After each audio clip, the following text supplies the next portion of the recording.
কামৰূপ জিলা পৰিবহণ বিভাগৰ কটকটীয়া তালাচী।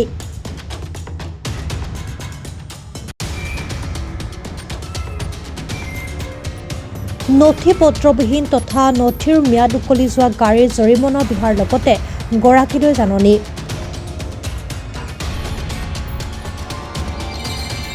পৰিবহণ বিষয়া মনোজ কুমাৰ চৌধুৰীৰ নেতৃত্বত পৰিবহণ বিভাগৰ অভিযান। ৭০ নং ৰাষ্ট্ৰীয় ঘাইপথৰ কেইবাটাও স্থানত চলাই আছে অভিযান।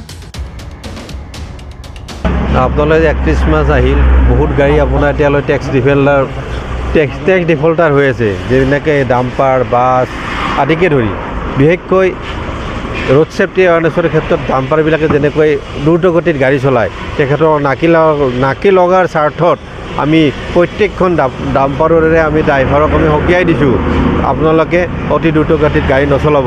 আৰু তেখেতসকলক কৈছোঁ যে আপোনালোকে আপ টু ৩১ মাৰ্চৰ ভিতৰত আপোনালোকৰ যিমান বকীয়া টেক্স দিব লগা আছে, টেক্সবিলাক আপুনি এই দ্বিতীয় অফিচত গাই অনলাইন যোগে আপোনালোকে পে'ড কৰক।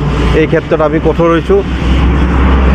কামৰূপ জিলা পৰিবহণ বিষয়া এই ক্ষেত্ৰত অতি কঠোৰ হৈ প্ৰত্যেকখন গাড়ীৰে টেক্স ডিফল্টাৰ গাড়ীবিলাক আমি কিছু গাড়ী চুইচ কৰিছোঁ, কিছু গাড়ীক ফোনযোগে মালিকসকলক অৱগত কৰা হৈছে যে অসমৰ স্বাৰ্থত, ৰেভিনিউৰ স্বাৰ্থত আপোনালোকে টেক্সটো দি অসমখন ৰেভিনিউৰ ক্ষেত্ৰত মুক্ত কৰাত সহায় কৰক।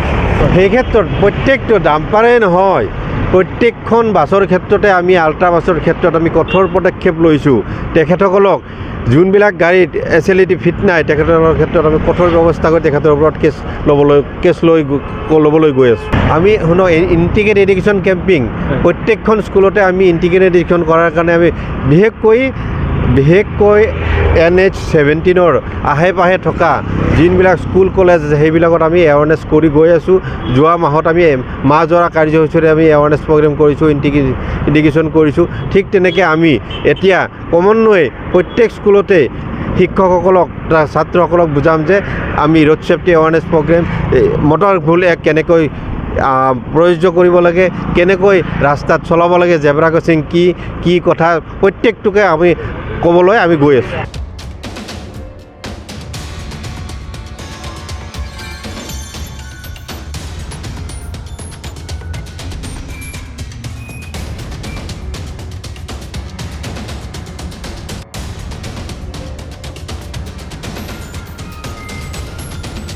News desk report, Pratah time digital.